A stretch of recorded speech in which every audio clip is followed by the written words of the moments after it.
Hey, howdy everyone. Welcome back to the Saturn Slam review, recapping another week of wrestling action.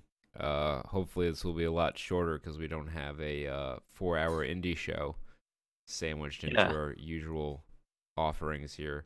But we are still carrying an extra hour of wrestling. and will be for the near and far future. Yeah. Well, if they start up this NXT UK, definitely. But this Mae Young Classic is going to run till Evolution, which is October 28th. Okay. So we have more than a month. Late October. I was All I right. was like, what's in October? I'm like, oh yeah, my dental appointment. Mine's in November. All right. So Let's talk about NXT. NXT time. Yeah.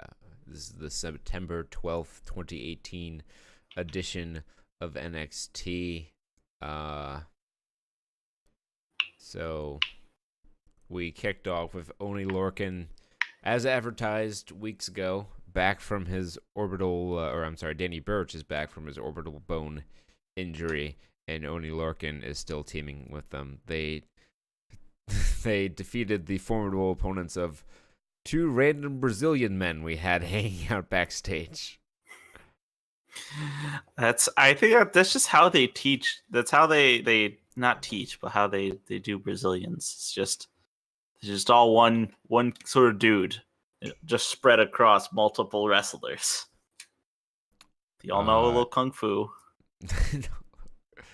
Adrian Come Adrian Jaude, uh, Jaud, Jaud, and Cesar Darude. Bononi were the team in question. Cesar is very tall. He's got a good look. That's about all he has right now.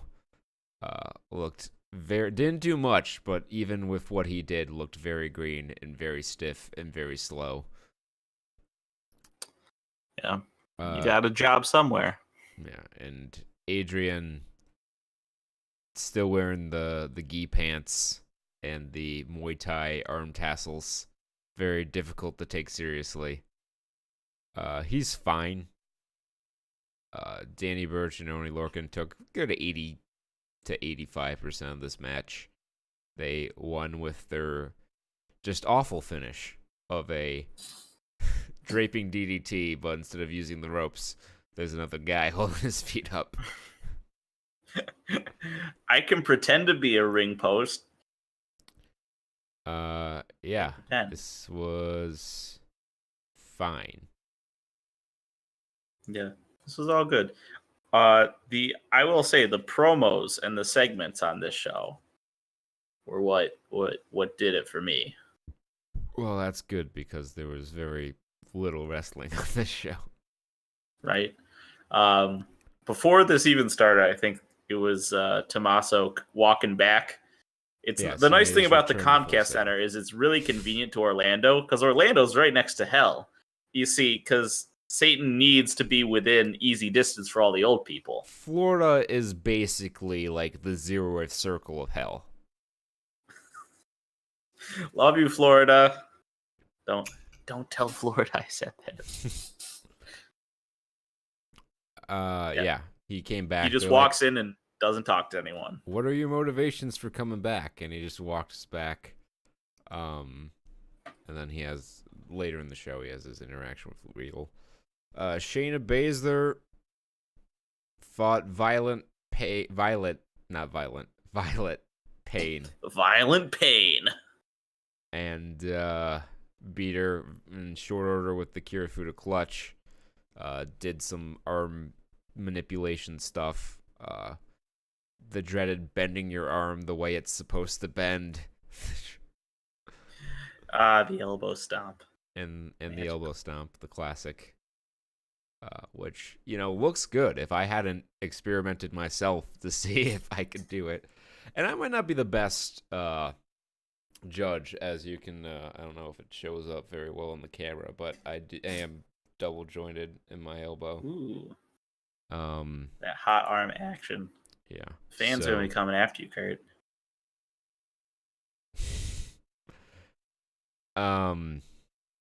Right. And then after this match, she did her Shayna Baszler thing. They tried to sell it as she snapped, but she does this pretty much every match she has, so it's just kind of what she does. She put on the Kirifuda clutch after the match multiple times. They had geeks come out to try to separate them, and eventually they did, and she went back all mailed. I love how you describe it. Like, geeks came out, and yeah, I guess, after a little while, they got it. She kind of just stopped. I think eventually they appealed to her reason, and she was like, all right, yeah, I guess she's had enough. All right, so that was that thing. Yeah, I don't know. She's probably main roster bound sooner rather than later. I don't know if they're going to stretch it out and have her get her rematch at Evolution and then call her up.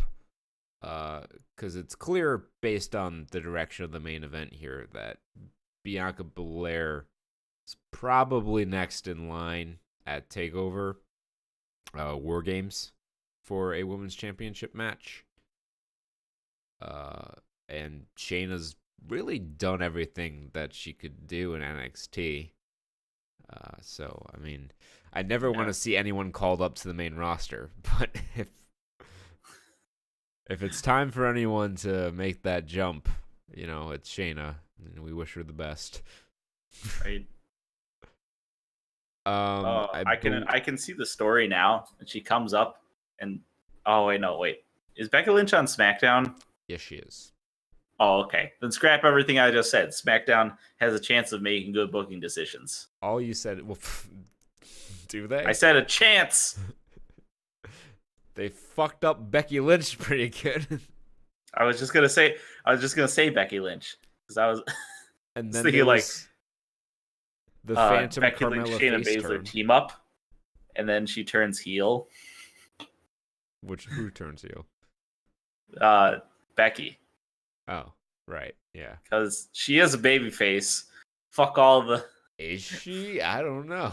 I honestly, at this point, I have no idea who's the babyface and who's the heel. I've read in various sources that they might be doing a double turn at Hell in a Cell. I don't know who would turn to what. It's very possible they could leave the match the same alignment I think they are now, but have it have been a double turn. I don't think you can turn them. It's more of like just a gentle orbit. Yeah. Speaking of SmackDown for a second, is Samoa Joe and AJ Styles going to happen Hell in a Cell? I don't think so. That's awful. This is awful. What a It fucking is. waste. But Jeff Hardy and Randy Orton, now that match needs to be inside the cell.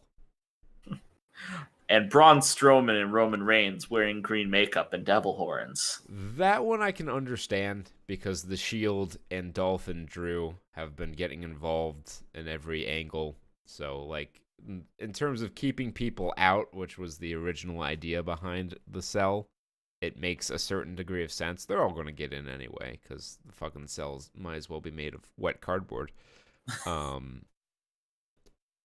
But it's there for that purpose, I suppose. I'm ready for War Games when the cell means something and there's gonna be violence. I hope they do regular War Games this time, where it's 4-on-4, faces and heels, alternating man advantage. I liked the War Games match last year, but I think I prefer the traditional format better. And no fucking shark cages over that shit. Well, you gotta sell the toys, Kurt. William Regal in a shark cage over Shane McMahon in another shark cage. And they have to climb up onto the other shark. The belt is on a third shark cage above both of them. And they have to get out and climb up. Like this is American Ninja Warrior now, Kurt. The fucking 3-tiered steel cage from WCW in 2000. It's either that or the Punjabi prison. God, no. Anyway, Tommaso Ciampa got in Otis Dozovic's face. They exchanged words. He was called a dumpling at one point during the exchange. And tomato champs. I feel at some point in the next few weeks we will have an Otis Dozovic Tommaso Ciampa match on NXT, which makes me irrationally excited. God. And then Vice Principal Regal told Tommaso Ciampa to see him in his office immediately.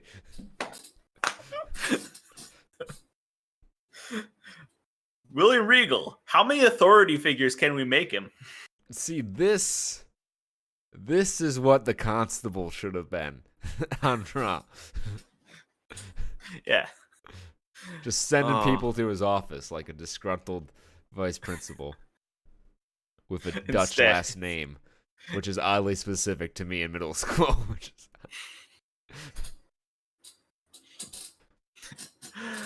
Instead we got Baron Corbin. Yeah. Dude, if they got Tom Van Gelder from Gowanna Middle School to be the Constable on Raw, I don't know what I would react to that. I need your autograph and also fuck you. Yeah, complicated relationship with that man. Sounds like it. Lars Sullivan squashed Raul Mendoza. Mendoza actually did get a little bit of offense in here. He even got Lars down on one knee, but it was a hope spot and nothing more. Lars wins with the pop-up power slam into the freak accident. If the power slam wasn't already Braun Strowman's move, I would advise Lars Sullivan to switch to that as his finishing maneuver, because it looks a lot nicer than the freak accident. Yeah. I also enjoyed this. I'm on the site looking at it, and I like this screenshot of Lars where he's getting kicked by Raul, and he's got his chin out like, and he's like smiling. Can I put it up on the screen share? Does that work with our software? Possibly. I don't know. Actually, don't do that. I don't want to. I don't want to bugger the whole thing. Yeah, it could bork this entire operation. We can't take that chance. We'll got need one to experiment with these technologies later. Otherwise, Jake has to be in the stream in a consequence-free environment. Let's talk with Jake about wrestling. There's a reason he's not on the show, because he doesn't know anything about wrestling. Yeah, it was a match. Yes, it was. Large cornflakes brand. Kellogg style. Yeah. There was an Undisputed Era promo. They were hanging out under the bleachers again. Bobby Fish holding that dusty cup. Brings a big ass smile on my face every time I see it. They weren't even in the tournament, and they won it. And Bobby Fish is injured, and he holds it like it's his, like he did this. It just compounds upon itself. It's the greatest. Yeah, they talked about how the War Raiders are very bad baby faces, attacking people So from 7th century. Yeah, that was a fucking great line. And then Adam Cole talked about the Adam Cole Invitational between Rhea Ripley and Ricochet. Oh, didn't he also talk about how he was bragging about how he could beat his son in hide and go seek? Possibly. I wouldn't put it past him. That seems like it could have made its way into this promo. Yeah. So that's going down. And then we had our main event, which wait, do we miss Ciampa's promo? Oh, that's right. He came out. He had new music, which was actually music. It had a heartbeat thing at the beginning, and I thought it was Taz for like half a second. Insipid commentary inbound. I was like, what the fuck? No. But he laid down a nice promo, like he does. Yeah. Just writing his fucking manifesto out there. Publishing his self-help book. Make us on a birthday card have it come out. His code of ethics. Yeah. Yeah, it was a good promo. Talked about how people should follow his example. It's weird, man. Johnny Gargano's getting some more boos. Tommaso Ciampa's getting cheered a little bit. Like, up is down, left is right. Cats and dogs are living together. It's complete chaos. Dark time for NXT. I love it. Bianca Belair faced Nikki Cross in the main event. This was not as good as last week's main event. No, it wasn't. The match was coming along fine. They did some up and unders and some kind of comedy with Nikki kind of like crossing up Bianca and throwing her off her game. I see what you did there.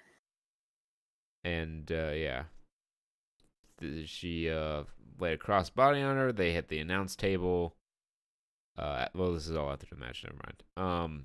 Now, at several points in this match, I must interject here. Bianca's her favorite taunt is the little booty waggle over Nikki Cross.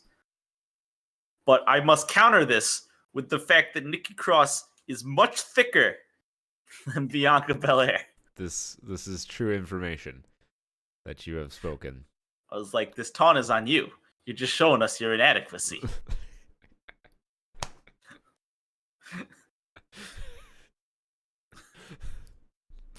I was not prepared for this. Yeah, they went back and forth. Bianca hit the ponytail whip at one point, and they brawled and had what caused the double down? Someone got thrown onto the grates. Oh yeah, there was a sleeper, and then they got suplexed or something onto the grates, and the referee reached the count of 10. It was a double count out, which is a Bush League finish. I guess they're going to go back to this. This is going to be a number one contenders match sometime in the not too distant future. They didn't want to beat Bianca just yet. So strategy at the cost of quality. Yeah, it works long term. I'm sure history will prove it to be the correct decision, but it did not make for an exciting main event for this week's NXT, which was fine. It was fine. We also didn't talk about the Cassius Ohno pay attention to me, Daddy Regal spot. Go ahead. Yeah, so it starts off Kairi Sane's being interviewed and she leaves. Wearing the fuck out of that dress. Just want to put that on record. Choice. She is choice. And then Cassius comes and he's like, why don't you talk to me? Regal, why don't you love me anymore? I don't get enough attention. Notice me, senpai. Please notice me. And he's like, I know I have some information about the attack on Aleister Black.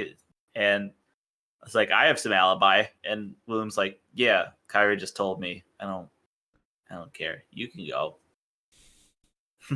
Leave, middle child. I don't care about you. Those of you who follow this show know that it was my prediction that Cassius Ohno was in fact the culprit behind the Aleister Black attack, and it could still be true, but it's not looking likely. So I don't know who it could be at this point. They'll solve it the way they solved the last one. By ignoring it? Yeah. Aleister Black was attacked in the parking lot, and we never found out who did it. He'll just come back and be like, it's fine. Good, I just tripped, guys. Yeah. Speaking of, well, I mean, they did this set of tapings. I don't remember how many are left, but I think it's possible that Aleister Black could be back on the next set of tapings. I don't know how long he's going to be out. I mean, he did have surgery, but from my understanding, that's a fairly minor surgery. Well, whenever he comes back, his leg and groin will be fresh. They may even be young. Like a classic legs. Segue right here. Tournament. That was Yeah. that was really genuinely awful.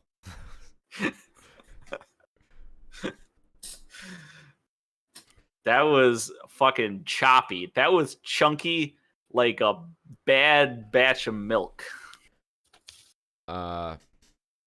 First match we had Deonna Purrazzo, who is both my age and lives in the next town over from me, so I'm gonna try to shoot my shot there. Versus Priscilla Kelly. Priscilla Kelly, they said on commentary, is actually a gypsy. So that's interesting. Speaking of commentary, it was fucking awful. This entire show. What, you mean the part where they interrupted each other and they just talked over each other? Fucking time, and Beth has nothing useful to say. And Let's not talk about the match, Kurt. Let me interrupt you so I can talk about their gear. And or how whatever. Much history they're making, and how inspiring it is that this is the second such tournament of its kind on WWE television in so many years. Yeah. And and Michael Cole. How is he the one who's got to try and fucking rein this in? And he's not like the Michael Cole from the UK special, the first one where he was actually good. This is like Michael Cole from Raw, and it's just off. Renee is just talking about like all the Batman references on the show. Really into Batman, this Renee Young was on this night. It's that beautiful stream of consciousness thing where she didn't want to look at notes or anything like that. But honestly, like, her stuff, like, she's there to be like the color commentator. You know, here's some interesting stuff going on here. And her stuff was good. She was the best part of this booth, by far. It's just, she was at like an acceptable level where Michael Cole and Beth Phoenix were completely out to lunch. Talk about your insipid commentary. Pandas at the Toronto Zoo level over here. Nothing will ever top the pandas at the Toronto Zoo. Oh my fucking god. That was almost 3 years ago, yet we remember it like it was yesterday.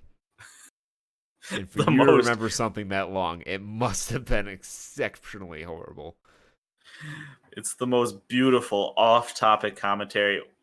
For those of you just joining us who have not seen the episode, what show is that from? That was from Roadblock. Not Roadblock End of the Line, but the Roadblock, the network special before WrestleMania 32. Oh, it was like Fastlane or something, kind of related to that. Yeah, it was like a house show that they put on the network, essentially. And during the it had a really great main event, Dean Ambrose and Triple H. But during the tag match between Enzo and Cass and I want to say the Revival or the New Day or something like that, commentators didn't give a shit, and they were talking about pandas at the Toronto Zoo.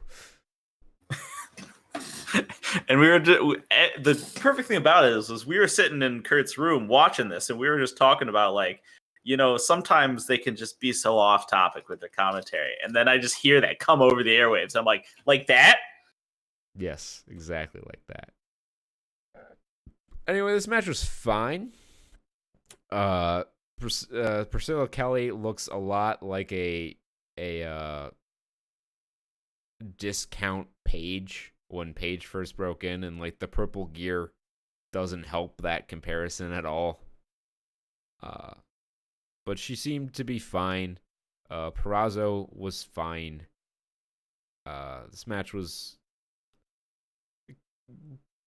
not quite as good as the last match from the first night, but generally above the level of the first night matches. Yeah. I do have to put this little tidbit of trivia in here because I clicked on Priscilla Kelly's Wikipedia page.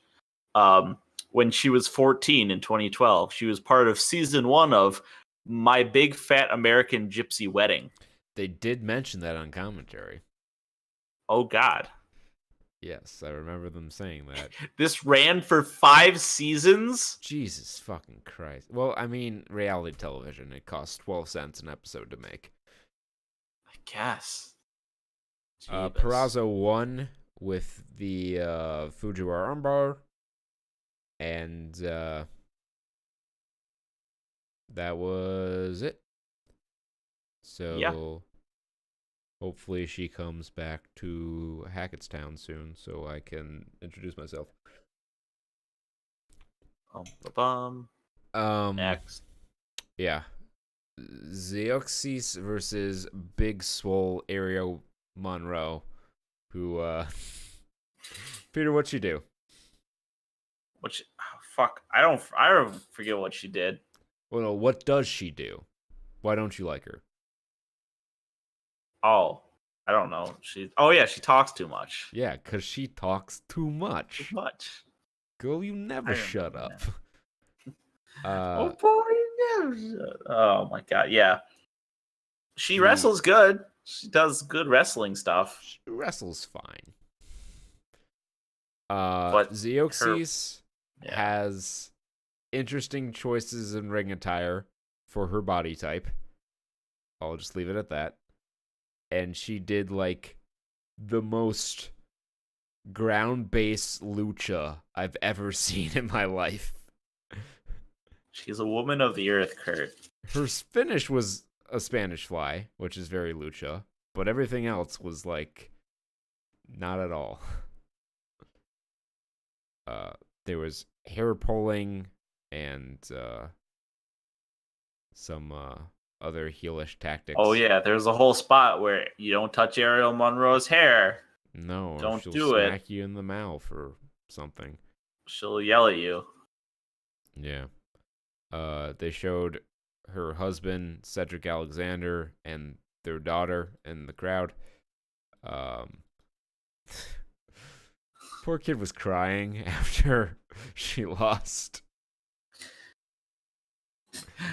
It's the new, are you bleeding? Daddy, you're bleeding.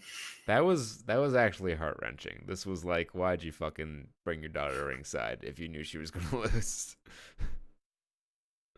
Come on now. Zeuxis won with the Spanish fly on the top rope. They got around. Yep. So that's all I can say. Oh boy.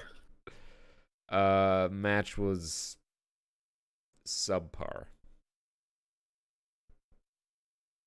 Next. Casey Canzero, the American Ninja Warrior, who is all of like 4'10".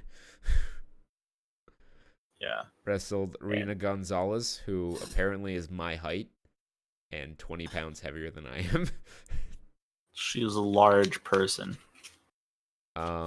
This was David versus Goliath the whole time. Canzero, not gonna shock anyone, is a hell of an athlete. Who'da thunk? She did some nice athletic stuff. She still needs to like put together all the pieces of being a professional wrestler, but she's well on her way, and I think she has potential. Mm-hmm. She was also born in Glen Ridge. New Jersey people in wrestling. Apparently, you're in better company than we thought. Yeah. Well, I was just when Deonna Purrazzo said Hackettstown in her promo, I'm like, dude, that's so fucking close. Just right there. It's literally 4 miles that direction of me. That's crazy. That's crazy. Yeah. She, let's see. They don't have her height listed on her Wikipedia, but I would be shocked if she's actually the 5 feet tall they build her at. Yeah, she actually is 5 foot tall, 95 pounds. 95? Jesus fucking Christ. It's all muscle. I understand, like, that's probably what a human being who's that tall should weigh, but, like, an adult person weighing less than 100 pounds, like, fizzles my brain. It sizzles that noggin. But yeah, she looked very impressive for what she did. It was mostly selling, but her selling was good. And she could do some nice flips. She eventually won with a nice little roll up.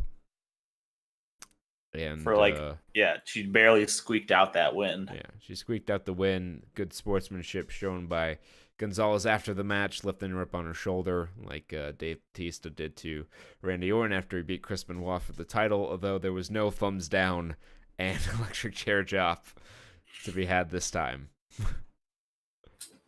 Yeah, so she, a lot of people are very high on her. I think she has potential. I think she still has a ways to go, but she definitely has, she's got something. She's got something that a lot of women in this tournament we've seen so far don't got. Yeah. Then we had Ashley Rain. It's going to take me a while to get that. Versus Mercedes Martinez. This was probably the best match of the tournament so far. Because Mercedes is a good wrestler. Yes, she is. I've seen a lot of Madison Rayne matches. I would never accuse her of being the best worker in the business, but she's been around long enough to know what she's doing. And her and Mercedes went in there, and they had a very nice wrestling match. Went back and forth, big moves from everyone, heat, shine, cut off. All the parts of a wrestling match you'd expect to be there were there. Martinez won with a Fisherman Buster, so she will face Meiko Satomura in the next round, which should be real good. Yep. If you don't want to be spoiled, don't go and watch. Don't go to the Wikipedia page for the Mae Young Classic because it has the entire bracket filled out. Oh, yeah. I mean, they tape these well in advance. I'm actually going to take a peek because I'm curious as to what they did about the Tegan Knox situation. It's I guess it's okay.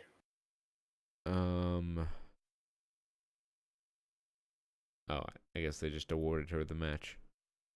All right. And the finals are exactly what let's just say I called the final. All right. So, yep, that was this edition of the Mae Young Classic. Overall, better than the first night. There were 2 good matches on here instead of just one. I believe next week Tony Storm is going to wrestle, and maybe Io Shirai also. That would be nice. Yeah. So tournament will continue to get better as we weed out all the girls who aren't quite ready. And that's gonna be it. So we'll see you next time. Peace.